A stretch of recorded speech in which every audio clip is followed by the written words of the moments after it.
నేను ఒక person introduce చేయబోతున్నాను. యంగ్ అండ్ డైనమిక్ మన లోక్నాయక్. అక్కడి నుంచి ఏమైనా చేద్దాం అనేసి నేను ప్రవీణ్ సార్ని టికెట్ అడిగిన. మీరు చేసుకోండి తమ్ముడా, చూసుకుంటే బాగానే ఉంటుంది. మీరు ఫస్ట్ అయితే గ్రౌండ్ లెవెల్ వర్క్ చేయండి, తప్పకుండా మేము ఇస్తాం, మా ప్రయత్నం మేము చేస్తాం, నీ గురించి కొన్ని ఎంక్వైరీ చేస్తాం అన్నారు. వర్ధనపేట నియోజకవర్గం వచ్చేసి అది ఎస్సీ రిజర్వ్, అది ఎస్టీ రిజర్వ్ కాబట్టి నాకు అక్కడనే అవకాశం ఉన్నది. వేరే పార్టీలో ఉన్న సుధం వ్యక్తిత్వం చాలా మంచిది. సో నేను పార్టీలను చూడతమ్మే, ఎప్పుడైనా పార్టీని అసలుగా చూడ, నేను వ్యక్తిని చూస్తా. చాలా మంచి వ్యక్తి నాగరాజ్ సార్ గారు. కొన్ని పరిస్థితుల వల్ల నేనున్న ఏరియాని బట్టి దీనమైన పరిస్థితి నుంచి వచ్చిన వ్యక్తిని నేను. ఒకనొక టైంలో తిండి లేకుండా రోడ్ల మీద పడుకున్న రోజులు ఉన్నాయి నాకు. సో ఆసొంటి టైం నుంచి వచ్చిన వ్యక్తిని కాబట్టి ఈ రాజకీయాల నుంచి వస్తేనే బాగుంటుంది అనేసి నేను కింది లెవెల్ నుంచి, మన వరంగల్ జిల్లా ఎల్హెచ్పిఎస్ స్థాయి నుంచి ఇప్పుడు బీఎస్పీ క్యాండిడేట్ పార్టీ టికెట్ అడగడం జరిగింది. ప్రవీణ్ సార్ దానికి ఇద్దాం అనేసి చెప్పారు, అట్లా ఇట్లా జరిగింది. ఇక ద్రోహాలు అంటే నేను నమ్మిన మిత్రులే చాలామంది మోసం చేసినారు. ఏమన్నా తమ్మి ఇదే సొసైటీకి ఏమైనా హెల్ప్ఫుల్ చేద్దాం, నేను సచ్చే వరకు నా ద్వారా ఒక 10 మంది బతకాలి అంతే తమ్మి. అంతకు మించి నాకేం లేదు. నేను ఆస్తి లేదో కూడబెట్టుకొని బిల్డింగ్లో కట్టాలా, బంగ్లా కట్టాలా, బంగ్లాలో నేను ఉండలేను. లేదు, కొన్ని కారణాల వల్ల టికెట్ రాలేదు నాకు. పార్టీ టికెట్ కోసం మేము ఇన్ని రోజులు కష్టపడ్డాం. పార్టీ టికెట్ కోసం అని కాదు, పార్టీ కోసమే చాలా మంది కష్టపడ్డాం మేము. ఇంత నాతోటి ఉండే నా మిత్రులు ఎప్పటికీ నాతోటి రాత్రి అంటే రాత్రి, పగలంటే పగలు నాతోటే వచ్చేవాళ్ళు. పార్టీని గెలిపించుకుందామనే తప్పించి వేరే పార్టీ నుంచి ఏదో ఆశించి అయితే కాదు. నా గతంలో ఒక టీం ఉండేదని చెప్పినా కదా, వాళ్ళే నేను బాగా నమ్మినా. ఏమున్నా నేను వాళ్ళతో షేర్ చేసుకున్నా. వాళ్ళు నన్ను వెన్నుపోటేసినారు. అది కావాలని చేసినారా లేకుంటే వాళ్ళ పబ్లిసిటీ కోసం చేసినారా అని నన్ను రోడ్డు మీదకి వచ్చి తీసేసి, రోడ్డు మీద మరి గుంజు తీసేసి పడేసింది అన్నట్టు, మనమే పోయినట్టు అదొకటి. సో నేను ఎవరైనా థ్యాంక్ యూ చెప్పుకోవాలంటే అక్కడ ఉన్న మహబూబాద్ నియోజకవర్గంలో ఎవరైతే ఉన్నారో జనాలు అందరికీ హార్ట్ఫుల్గా థ్యాంక్ యూ. 1 రూపీ తీసుకోలేదు. నాకు ఇప్పటికీ శత్రువులు చాలామంది ఉన్నారు. మిత్రులు కంటే ఇప్పుడు చాలామంది శత్రువులు తయారయ్యారు నాకు. అది ఎందుకో మరి ఏందో ఏం కదో నాకు అర్థమవుతలేదు. నా జోలికి, నన్ను నమ్ముకున్న వాళ్ళ జోలికి, నా కార్యకర్తల జోలికి ఎవడైనా వచ్చిండో ఇడిచిపెట్టేది అస్సలకే లేదు.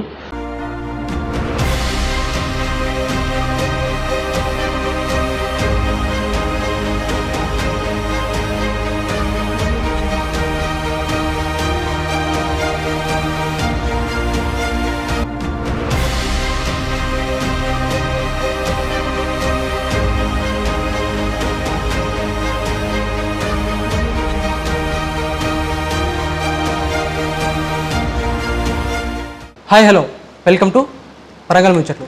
నేను మీ శంకర్. నేను ఒక పర్సన్ ఇంట్రడ్యూస్ చేయబోతున్నాను. అతను ఎవరో మీకు తెలియకపోవచ్చు, బట్ నిజ జీవితంలో అతను చాలామందికి తెలుసు. జై భీమ్ అంటే గుర్తొచ్చి డాక్టర్ బిఆర్ అంబేద్కర్ గారు. ఆయన నివాదంలో నడిచేది ఆర్ఎస్ ప్రవీణ్ కుమార్ సార్. ఆయనను స్ఫూర్తిగా తీసుకొని నేటి యువతరానికి ఆదర్శంగా నిలుస్తున్న యంగ్ అండ్ డైనమిక్ మన లోక్నాయక్ అన్నతో ఒకసారి ఇంటరాక్ట్ అవుదాం. ఆయన ముచ్చట ఒకసారి విందాం. ఏంటి, ఎక్కడి నుంచి వచ్చారు, ఏంటి అసలు ఏంటి, నేటి యువతరానికి మోటివేట్, నేటి యువతరానికి ఏమైనా అంటే అయితేనే చాలు, వెనకడు వేయకుండా వెళ్ళిపోతారు. అదే మన లోక్నాయక్ అంతా ఒకసారి తెలుసుకుందాం. ఆయన ముచ్చట ఏంది, ఏంటి కథ ఒకసారి తెలుసుకుందాం. నమస్తే అన్న. నమస్తే తమ్మి. జై భీమ్, జై శివలాల్. జై భీమ్. నేను వచ్చేసి వరంగల్ నుంచి వెళ్తామి. నెగిటివ్ ప్లేస్ వచ్చేసి అన్నారం షరీఫ్ చిన్న గ్రామం మాది, తండ, పెద్ద తండ అనేసి అక్కడి నుంచి వచ్చిన.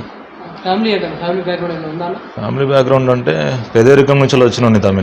నాకు పెద్ద బ్యాక్గ్రౌండ్ ఏం లేదు. అమ్మ, నాన్న, నేను, 2 అక్కలు, నాకు అన్నున్నాడు, నేను లాస్ట్, అంతే. నా బ్యాక్గ్రౌండ్ అంతకు మించి ఏం లేదు. నిజమే తమ్మి. అది ట్రస్ట్ అంటే ఏజే లోక్నాయక్ ఫౌండేషన్ అనేసి మేమే స్టార్ట్ చేసాం. అది పేద బిడ్డలకి ఏమైనా చేద్దాం అనేసి. అదే స్ఫూర్తి, చాలామంది స్ఫూర్తిని తీసుకొని మనం ఏదైనా హెల్ప్ఫుల్ చేద్దాం సొసైటీకి అనేసి ట్రస్ట్ పెట్టడం అయితే జరిగింది. అవునవును తమ్మి. పార్టీ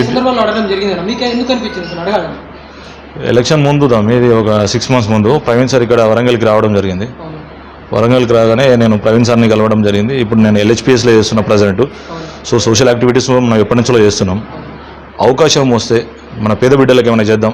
మహబూబాద్ నియోజకవర్గం అది వెనుకబడి ఉన్న నియోజకవర్గం అది. సో అక్కడి నుంచి ఏమైనా చేద్దాం అనేసి నేను ప్రవీణ్ సార్ని టికెట్ అడిగిన.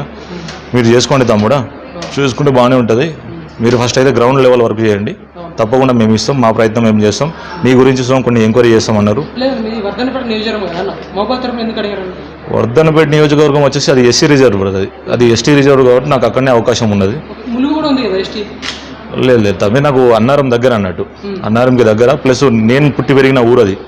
సో నేను అక్కడ ఉన్న పేద బిడ్డలకే మనం న్యాయం చేద్దాం, లేకుంటే నేనే అక్కడికి పోయి సొసైటీకి ఏమైనా హెల్ప్ఫుల్గా ఉందాం అనేసి నేను అక్కడికి వెళ్ళాను. ఆర్ఎస్ ప్రవీణ్ కుమార్ సార్ చాలా మందికి ఇన్స్పిరేషన్ ఆయన, చాలా మందికి అంటే చాలా మంది, మన తెలంగాణ మొత్తానికి చాలా మందికి ఇన్స్పిరేషన్ ఆయన, అందులో నేను ఒకడిని. సో సార్ చేసిన మంచి వల్లనే నేను సార్ దగ్గరికి వెళ్ళడం జరిగింది, అంతకుమించి ఏం లేదు. సార్ ఒక ఇన్స్పిరేషన్ పర్సన్. సార్ గురించి చెప్పాలంటే చాలా మంచి వ్యక్తి, చాలా అంటే చాలా మంచి వ్యక్తి. తన గురించి తను ఆలోచించాక ప్రజల గురించి తను ఆలోచిస్తుండు, చాలా గొప్ప విషయం అది.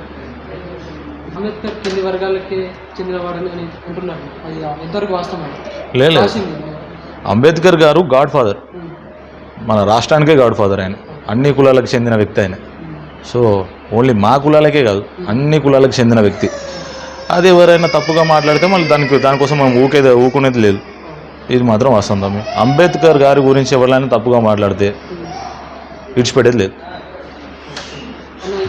ఇంకేంటంటే మీరు మీతో పాటు సపోర్టర్గా ఉన్నారు కదా, మీ వాళ్ళకి మీ టీం తోటి మీకు టీం క్రియేట్ చేసుకున్నారు కదా. అవునవును. ఆ టీంకి ఏమైనా చెప్పాలనుకుంటున్నారా? సపోర్ట్ చేశారా మీ టీం? ఫస్ట్ నా టీం అంటే నాకు గతంలో ఒక టీం ఉండేది, ఆ టీం వల్ల కొన్ని మంచి జరిగినాయి, కొన్ని చెడు జరిగినాయి, మంచి కంటే కొన్ని చెడు జరిగినాయి. సో ఆ టీం నుంచి నేను తప్పుకున్నా, నా సొంతంగా నాకు ఒక టీం యాడ్ అయింది ఇప్పుడు. తమ్ముడు కిషోర్ అనేసి, కిషోర్, సాయి, అశోక్, వీళ్ళు ఎప్పుడు నాతో ఉంటారు. నాకు ముచ్చట ఏంటంటే తమ్మి, నాకు కారు లేదు, కొద్దిగా నాకు పైసలు లేవు, కారు లేదు. ఆ తమ్ముడు సాయి చూసుకున్నాడు, మెయింటెనెన్స్ ఏమో నా కిషోర్ చూసుకుంటాడు. ఇక తమ్ముడు, ఇక సొంత తమ్ముడు అశోక్ A to Z చూసుకుంటాడు. ఇక ఎక్కడికి వెళ్ళాలన్నా ప్లానింగ్స్ అంతా తనే చూసుకుంటాడు, ఇక ఎవరిని కలవాలన్నా. నిరుపేద కుటుంబం తమ్మి అది వాస్తవం అది.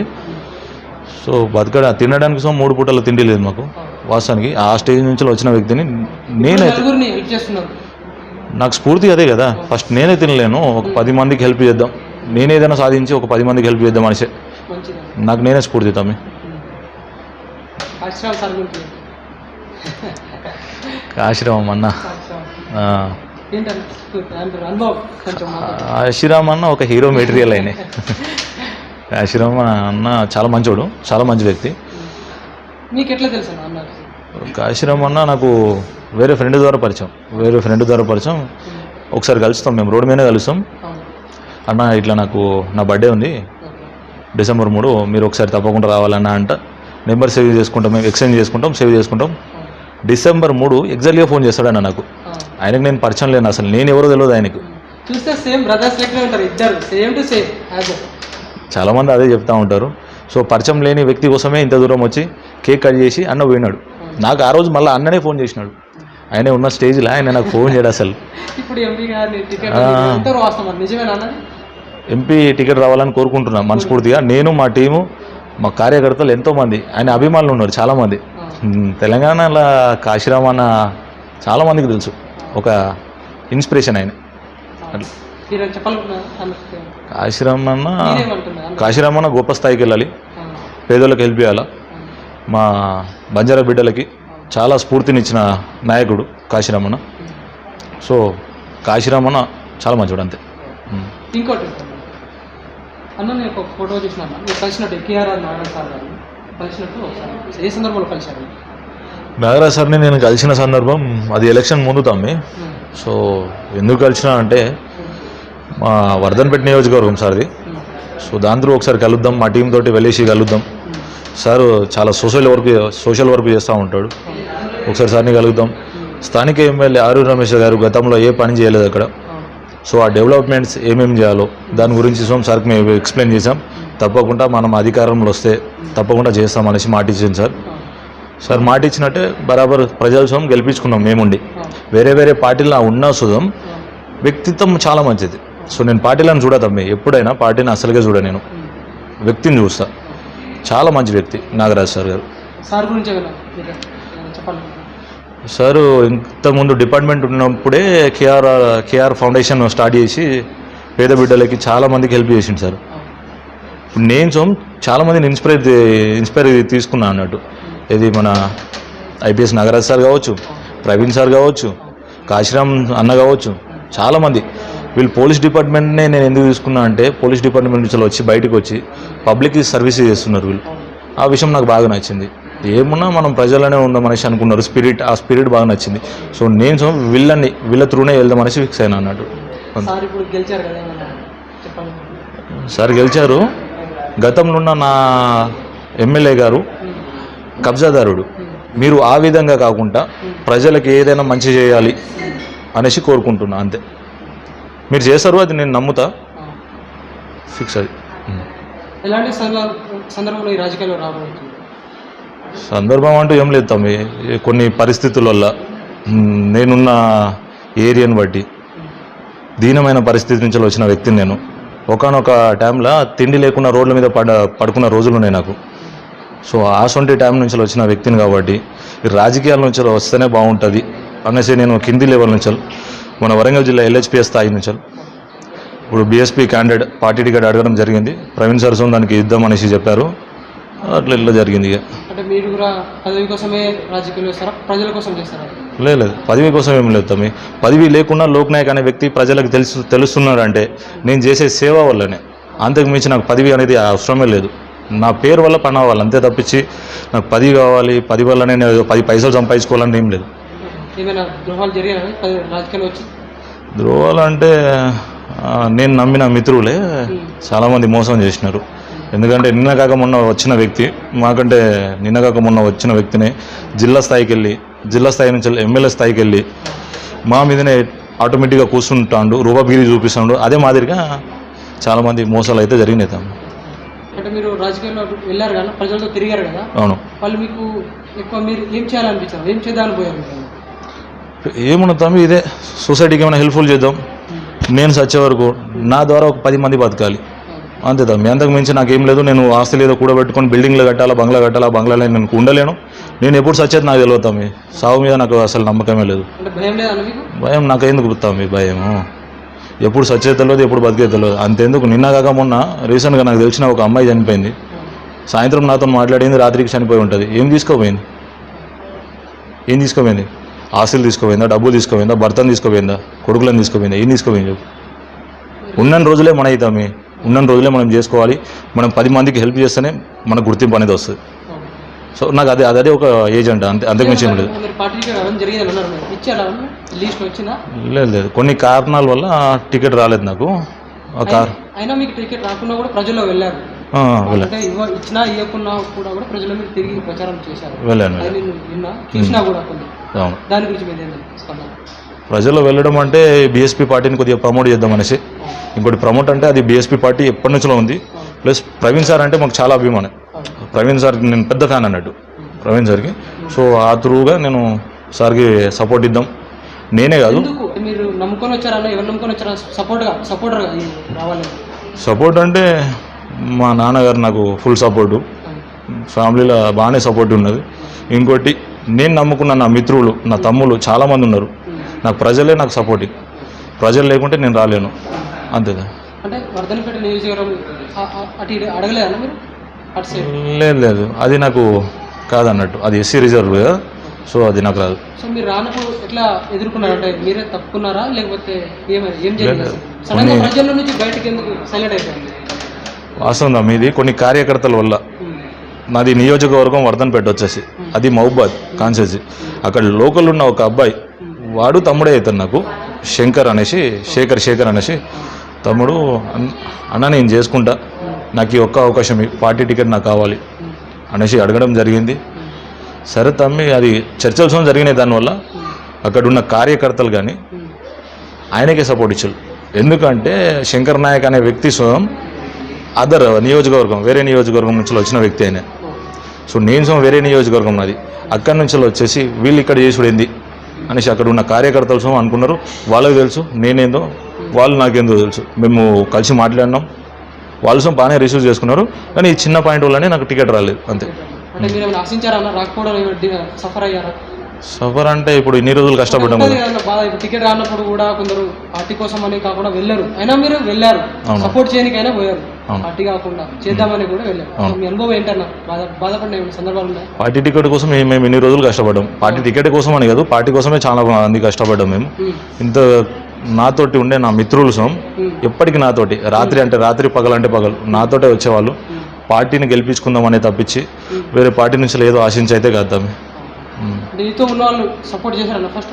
చాలా చాలా మంచిది సపోర్ట్ చేశారు. ఎలాంటి పర్సన్ వాళ్ళు అన్ని రకాలుగా అన్నను ప్రమోట్ చేద్దాం, అన్న జనాల్లో రావాలి, అన్న జనాల్లో వస్తే సొసైటీకి ఏదో చేస్తాడు, వాళ్ళకి చాలా నమ్మకం నా మీద. మీకు ఎందుకు వచ్చిందన్న అసలు స్ఫూర్తి పోరాటం? ఎందుకు వచ్చి LHPS అని మీరు వరంగల్ ప్రెసిడెంట్ అయ్యారు? అవునవును. ఎందుకు వచ్చింది అసలు? నేను స్టార్టింగ్ నుంచే కొద్దిగా యూత్లో అట్లా తిరిగే వ్యక్తిని. అదేవిధంగా మనం మాట్లాడే ఒక మాట ఒక ముందటి వ్యక్తి తీసుకోవాలంటే మనకి ఏదో ఒక అధికారం కావాలి. అధికారం లేని మన మాటలు ఎవరు పట్టించేసుకోడు. ఈ జనరేషన్లో నువ్వు ఎంత అరవై అంటే నేనంత అనే జనరేషన్ ఇది. సో ఏదో ఒక పదవి తీసుకొని నేను ప్రజల్లోకి వెళ్ళిపోవాలనేసి LHPS అనే పదవి ఒకటి తీసుకున్నా. నేను దాని త్రూ జనాల్లోకి వెళ్ళిపోయినా. ఇప్పుడు ఫలానా లోక్ నాయక్ ఎవరైనా గుర్తుపడుతున్నారంటే ఈ LHPS ద్వారానే. అంతే. ఇంకో విషయం ఏంటంటే మీరు విలేజ్ నుంచి వచ్చారు కదా, కొందరు విలేజ్ నుంచి ఏమవుతుందేమో రాజకీయాలు వస్తే కొందరు సపోర్ట్ చేయరేమో, కొందరు అనుకుంటారు, వేరే వాళ్ళు ఏమైనా అనుకుంటారు. మీ సందర్భం ఏంటంటే అంటే రావచ్చా? అవును, వీడేంది రాజకీయంలో వెళ్ళేది, చూసే చిన్న పిల్లగాడు, నిన్నగాక మొన్న వచ్చినాడు, వీని టికెట్ ఎవడిస్తాడు, చాలా జరిగినాయి. కానీ ఇవ్వాలి ఎంత అనుకున్నా నేను మాత్రం ఏడ తగ్గలేదామే. పోతానే ఉన్నా ఎప్పటికీ పోతానే ఉంటా. ఆపేది మాత్రం ఎక్కడ లేదు. నా ఓపిక ఉన్నంత వరకు నేను చేస్తానే ఉంటా. ఓపిక అంటే ఇప్పుడు నేను చెప్పినా కదా, చచ్చిపోయేటప్పుడు తీసుకుపోయేది ఏం లేదు. నా వల్ల 10 మందికి హెల్ప్ కావాలి, కానీ నేను వాళ్ళని ఇబ్బంది పెట్టొద్దు. అదే అంతకు మించి. నేను ఒక వీడియో చూసిన, మీరు బండి మీద వెళ్తున్నా కూడా సైడ్ కాపి సడన్ గా రోడ్డు మీద ఏదో అమ్మకు హెల్ప్ చేసినట్టున్నారు. అది ఏ సందర్భం అసలు ఏమైంది? అంటే ఒక తల్లి రోడ్డు మీద ఉంటుంది, వాళ్ళ కొడుకు వాళ్ళ కూతురు ఉంటుంది. పింఛన్ డబ్బులు ఆ తల్లి ఆ కొడుకులకి ఆ బిడ్డలకి ఇస్తలేదనేసి ఆ తల్లిని రోడ్డు మీద పోయినారు వాళ్ళు. నేను దూరం నుంచి చూస్తూ ఉన్నా తీసుకోపోతారా లేదా అని అబ్జర్వ్ చేస్తూ ఉన్నా. వాళ్ళు తీసుకోపోతలేరు. అప్పటికి నేను మా టీం మేము అందరం ఎంట్రీ అయినాం. ఏమైందమ్మా అంటే, అమ్మ బాబు నా పింఛన్ డబ్బులు తీసుకుంటారు, నేను 10 రోజులు ఇక్కడ 10 రోజులు అక్కడ. ఎందుకురా భయ్, మిమ్మల్ని అయితే కన్నదిగా, చిన్నప్పటి నుంచి మిమ్మల్ని అయితే పోషించింది కదా, ఇంత పెద్ద చేసింది, మీరు ఇప్పుడు రోడ్డు మీద ఇచ్చిపెట్టిపోతారు, ఏం వస్తుందిరా గా 3000తోటి, ఎందుకురా ఇట్లా అమ్మ లేక చాలామంది బాధపడతారు ఇప్పుడున్న సొసైటీలో. అమ్మాయి పిచ్చి వల్ల అమ్మని ఇచ్చిపెడతారు.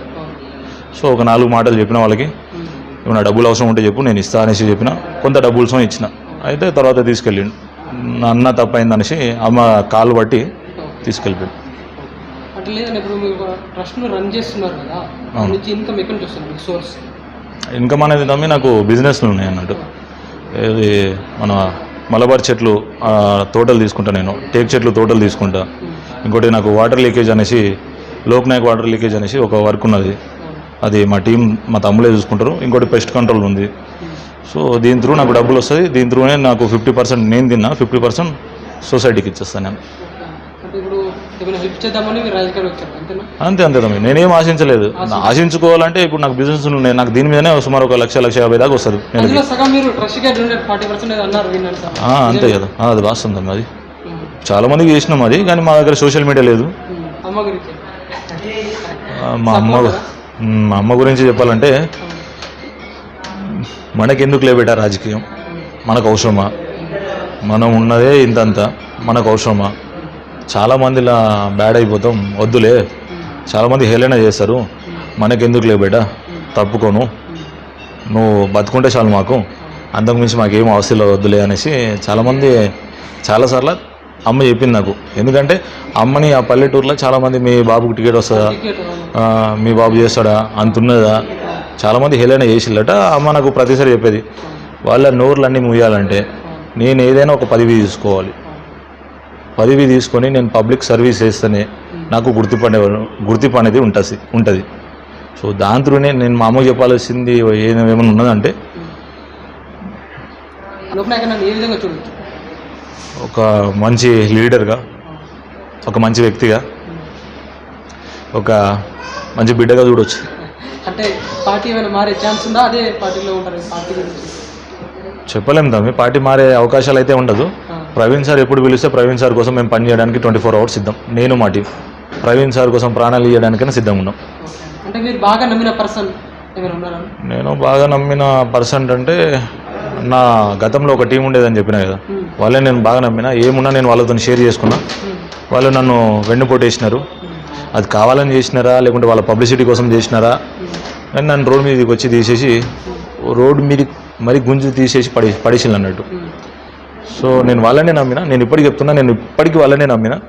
నాకు నిజాలు ఏందో తెలియాలి. నిజాలు ఏందో తెలిసిన తర్వాత దానికి కారణం ఎవరు, నా లైఫ్లో ఒక ఇన్సిడెంట్ జరిగింది, అంతకుమించి ఏది జరగదు కావచ్చు, నా ప్రాణమే పోయినట్టు అదొకటి. అంతకుమించి నన్ను ఎవరు ఏం చేయలేరు. దాని కారకులు ఎవరైతే ఉన్నారో. నా ధైర్యం ప్రజలు తమ్మే. ప్రజలు లేనిది నేను లేను. వాళ్ళు నాకు ఎంత సపోర్ట్ చేస్తే నేను అంత లేస్తా. అంటే మీరు చేసేది మంచి పని అనుకోవచ్చా? మంచి పని కదా తమ్మి. ఇప్పుడు మీకు తెలుస్తుంది ఏంటంటే నా దగ్గర సోషల్ మీడియాలో ఇస్తామి. ఇంకా వేల మందిని పెట్టుకొని లక్షలు ఇచ్చి సోషల్ మీడియా చేసే అంత బడ్జెట్ నా దగ్గర అయితే లేదు. ఆ బడ్జెట్తో నేను ఒక 10 మందికి అన్నం పెడతా తప్పించి నేను ఆ ఎక్స్పోజింగ్ అనేది ఎప్పటికీ చేయలేదు. నాకున్న దాంట్లో నేను సాయం చేసిన 10 మందికి. యూత్లో అంత క్రేజ్ ఎందుకు వచ్చింది? యూత్ అంటే అందరు నా తమ్ముళ్ళే తమ్మి, అందరు నా తమ్ముళ్ళే, అన్నలే. సో మనం చేసే మంచినే మనల్ని గుర్తిస్తుంది కదా. సో ఆ గుర్తింపు నాకు దక్కుతుంది ఇప్పుడు. అది ఎప్పటికీ ఉండాలని నేను కోరుకుంటున్నా. మీరు ప్రజల్లో వెళ్ళారు కదా మహబాద్లో? అవును. ప్రజల్లో వెళ్ళటం మళ్ళీ రిటర్న్ పోలేదు? రిటర్న్ పోలేదు తమ్మి. నేను ఇక ఎలక్షన్ ముందే వెళ్ళింది. ఎలక్షన్ వరకు నేను వెళ్ళాను. నాకు జనాలు బాగా సపోర్ట్ ఇచ్చారు అక్కడ ఉన్న జనాలు. సో నేను ఎవరైనా థ్యాంక్ యూ చెప్పుకోవాలంటే అక్కడ ఉన్న మహబాద్ నియోజకవర్గంలో ఎవరైతే ఉన్నారో జనాలు అందరికీ హార్ట్ఫుల్గా థ్యాంక్ యూ. ఎందుకంటే నాకు చాలా బాగా రిసీవ్ చేసుకున్నారు వాళ్ళు. నేను హోమ్ టు హోమ్ వెళ్ళాను నేను ప్రచారంకి. చాలామంది చాలా రకాలుగా చెప్పారు నాకు అక్కడ ఉన్న ఎమ్మెల్యే గురించి. సో మీరు రావాలి, మీరు వస్తే బాగుంటుంది అనేసి వాళ్ళు సపోర్ట్ ఇవ్వడం జరిగింది. నా టీంకి థ్యాంక్ యూ చెప్పుకోవాలి నేను. ఎందుకంటే నా టీం నేను ఎంత కష్టపడ్డానో నాకంటే బాగా కష్టపడ్డారు వాళ్ళు. అట్లనే నాకు జులైవాడ సర్కిల్లో చాలామంది తమ్ముళ్ళు ఉన్నారు. నాకు చాలామంది అంటే చాలామంది, సుమారు ఒక 50-60 మంది ఉన్నారు. వాళ్ళందరినీ థ్యాంక్స్ చెప్పుకోవాలి నేను ఈ వేదిక మీద. ఎందుకంటే వాళ్ళు నాకు చాలా బాగా సపోర్ట్ ఇచ్చారు. ఏ టైంలో పిలిస్తే ఆ టైంలో వస్తారు.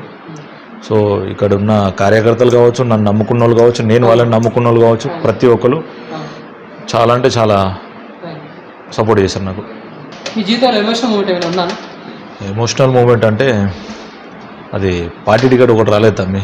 దాని త్రూ చాలామంది చాలా రకాలుగా హేళన చేసినారు. మేము పార్టీ టికెట్ రాలేదు అనేసి. సో అంతే. ఇప్పుడు నన్ను గుర్తించలేదు. గతంలో ఏమైనా ఫ్యూచర్లో ఏమైనా గుర్తిస్తే బాగుంటుంది అనేసి కోరుకుంటున్నా మీ వేదిక ద్వారా. తప్పకుండా చేస్తాను.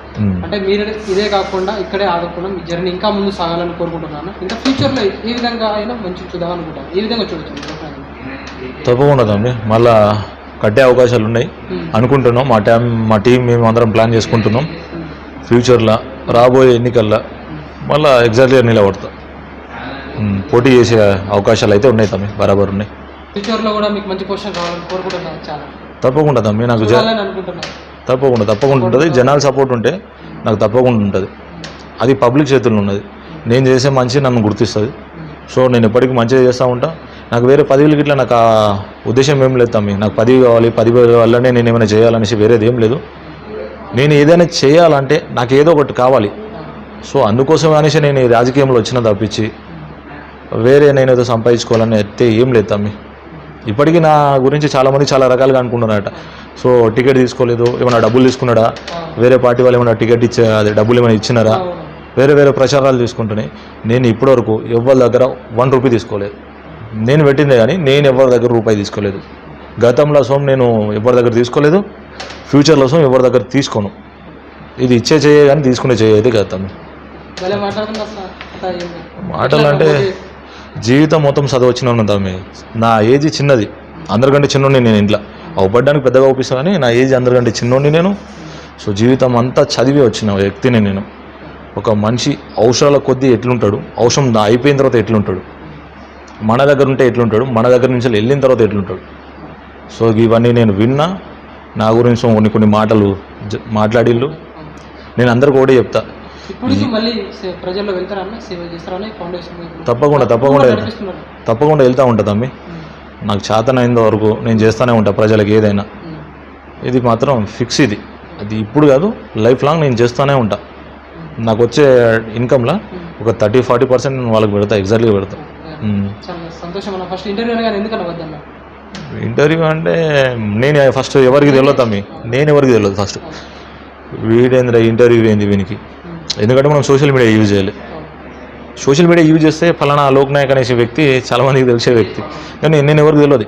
బయట అయితే తెలుసు, ఆన్ కెమెరా నేను ఎవరికి తెలియదు, ఆఫ్ కెమెరా నేను అందరికి చాలామందికి తెలుసులేదు. సో మనది మనం సెల్ఫ్ డబ్బా కొట్టుకుంటుంది ఎందుకనేసి నాకు వద్దు తమ్మి, ఇదంతా మనకు సెట్ కదా అనేసి. తర్వాత ఏంటంటే మీరు స్వామి ఒక 10-15 సార్లు అడిగలు కదా, సో చేద్దాం. నేను ఒక 10 మందికి తెలియాలి అట్లా అనేసి. సలహా చెప్పే అంత పెద్దోన్న అయితే కాలేదు తమ్మి, కానీ మార్పు అంటే ఇప్పుడు గతంలో ఉన్న టీఆర్ఎస్ ఎంతో కొంత చేసింది. ఇప్పుడు కాంగ్రెస్ అధికారంలో వచ్చింది కొత్తగా. కాంగ్రెస్ ప్రభుత్వం మంచిగా పని చేయకపోతే గద్దె దిగాల్సి వస్తుంది. నేను రేవంత్ రెడ్డి గారిని ఒకటే రిక్వెస్ట్ చేస్తున్నా, మీరు ఏవైతే హామీలు ఇచ్చినారో ఆ హామీలన్నీ బరాబర్ చేయాలి. చేయకపోతే మీ టికెట్స్ చినుగుతుంది అంతే. అంతదాకా తీసుకురాలేరు అనేసి అనుకుంటున్నాను. తప్పకుండా తమ్మి, తప్పకుండా తప్పకుండా తమ్మి, మీరు పిలవాలి. కానీ నేను ఎక్కడికి ఎంత దూరమైనా వస్తా. నన్ను నమ్ముకున్న వాళ్ళు చాలామంది ఉన్నారు, నేను చాలామందిని నమ్ముకున్నా, కానీ నాకు మోసాలు చాలా జరిగినాయి తమ్మి. ఆ మోసాలు ఇంతకుముందు గతంలో జరిగిన మోసాలు నేను ఇడిచిపెట్టేస్తా, కానీ ఇప్పుడు మళ్ళీ ఏమైనా ప్లానింగ్ చేస్తే ఏ ఒక్క నా కొడుకుని ఇడిచిపెట్టేది లేదు. నాకెందుకు భయం తమ్మి, నాకు ఇప్పటికీ శత్రువులు చాలామంది ఉన్నారు. మిత్రులు కంటే ఇప్పుడు చాలామంది శత్రువులు తయారయ్యారు నాకు. అది ఎందుకో మరి ఏందో ఏం కదో నాకు సొంతం అర్థమవుతలేదు. నా జోలికి, నన్ను నమ్ముకున్న వాళ్ళ జోలికి, నా కార్యకర్తల జోలికి ఎవడైనా వచ్చిండో ఇడిచిపెట్టేది అస్సలకే లేదు. వాడు ఎంత పెద్ద తోపుగాడు ఉన్నా అస్సలకే ఇడిచిపెట్టా. థ్యాంక్ యూ తమ్మి.